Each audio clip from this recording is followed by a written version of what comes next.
existing learning areas. The creation of a language curriculum gives more emphasis to the development of oral language skills for communication in the learner's first language, which is essential in developing foundational skills for literacy and learning other content areas.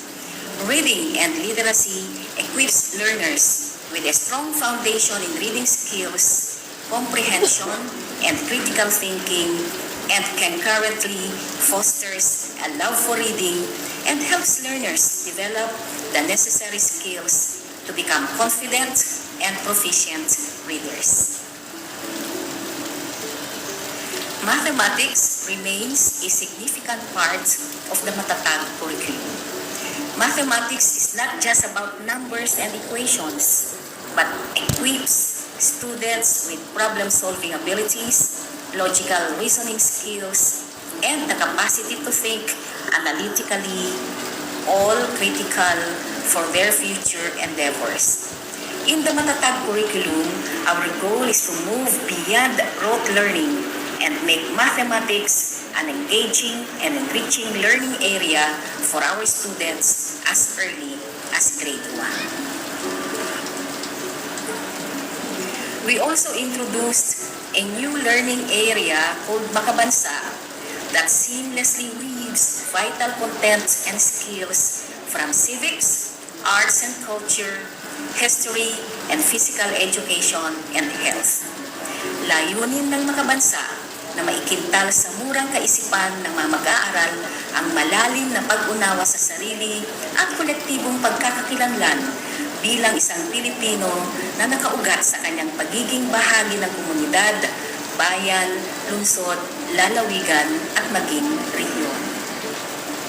Payayabungin ng Araling Panlipunan sa mga susunod na baitang ang nasyonalismo, patriotismo at kagalingang pansibiko bilang isang Pilipino, Asyano at mamamayan ng daigdig.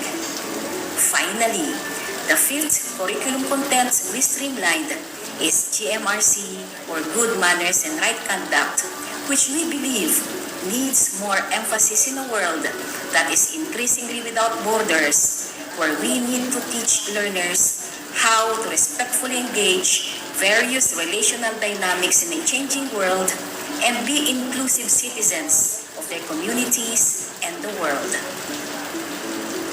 In sum, we reduced the learning areas with only 5 for grade 1 and grade 2, 6 for grade 3, and 8 for grades 4 to 10.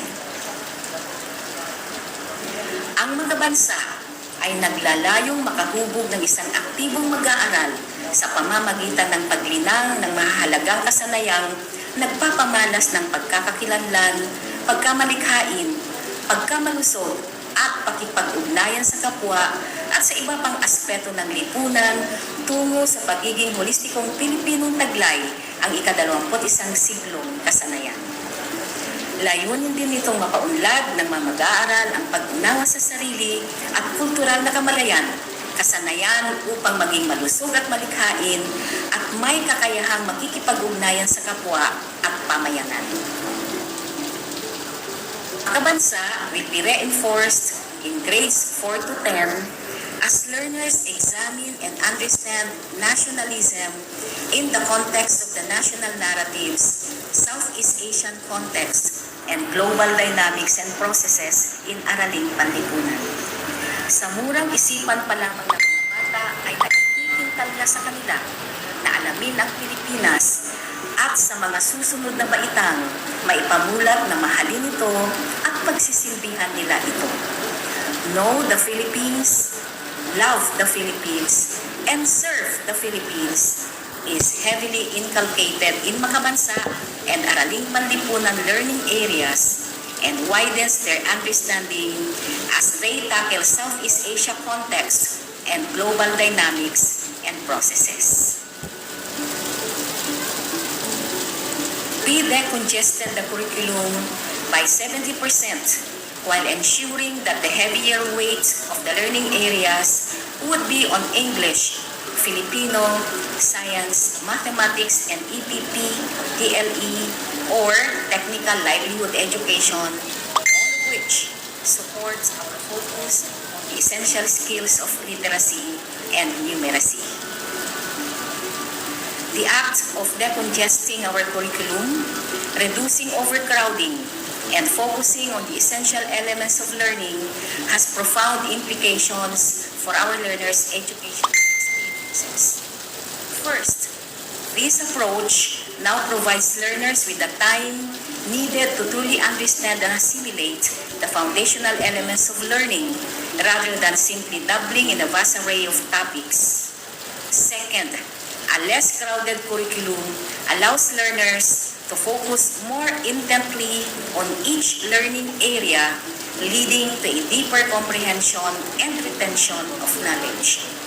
Ultimately, the net effect of this transformation is a more targeted, effective, and meaningful learning experience. We ensured that all components under each 21st century skill are clearly defined with specific examples that manifest in various learning areas.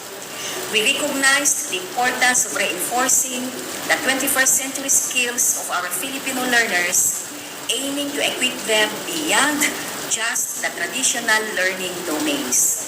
The focus is on developing competencies that are vital in today's digital and global world. These include digital literacy.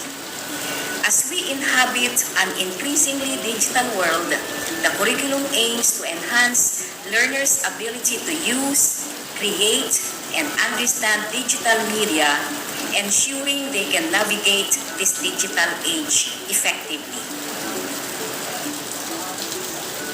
Critical thinking and problem solving. These skills are paramount in a complex world. We aim to enhance learners' capacity to analyze situations,